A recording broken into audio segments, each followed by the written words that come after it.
Okay, part 2 of our car tutorial. We've finished the car. Let's open a new part file.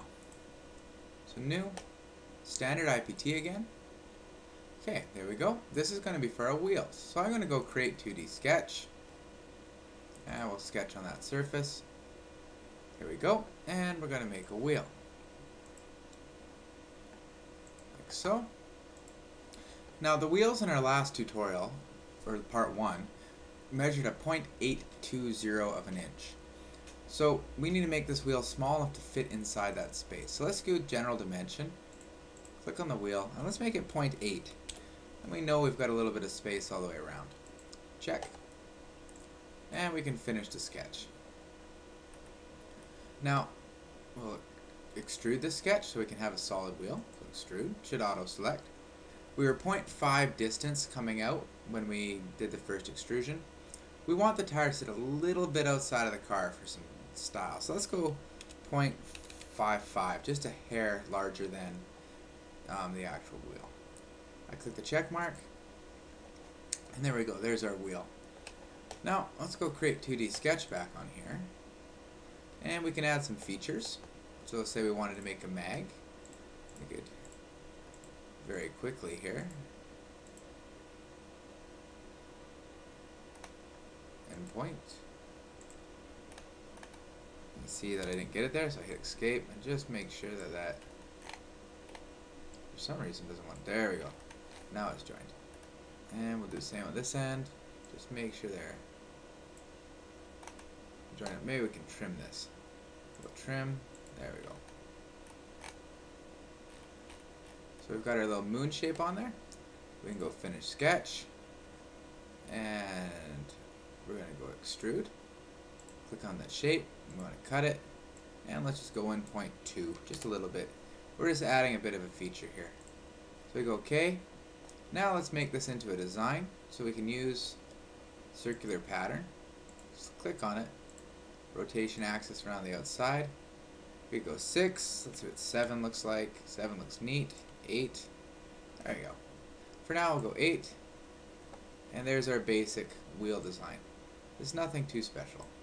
The next thing we need to do is put a hole through the middle. Now we don't need to do a sketch for hole. We could, but we don't have to. So let's click on hole. And under hole, let's take a look at our options. Like before when we were using constraints, we used concentric. So let's use concentric again. And if you forgot what concentric means, it means 2 circles sharing the same center point, or 2 arcs, or 2 round objects. If I want concentric, my plane, well, that's my plane out on the surface. My concentric reference, well, it's that. So now I've got a hole that's centric to the outside. Now our axle hole that we did in the previous tutorial was 0.125. So I changed that to 0.125 here.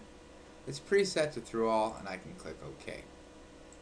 So there's my wheel for my car.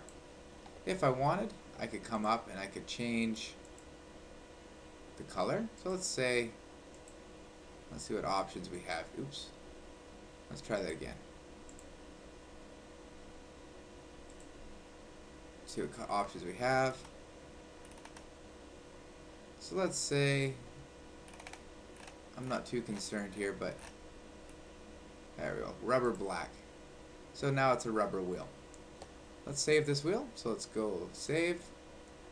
We're in the new folder. Now you should name this car or whatever you want to name it. And we'll call this wheel. Just make sure when you're naming that you remember what have a strategy for your naming. So I click save. Now it's in the new folder.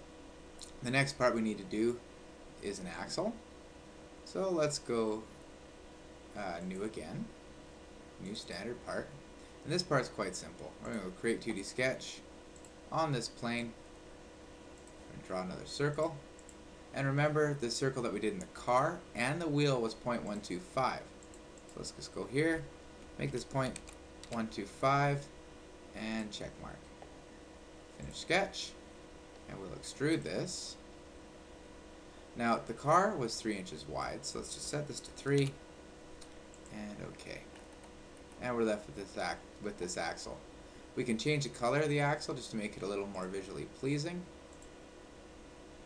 And let's see this one. Let's find something a little little fancier.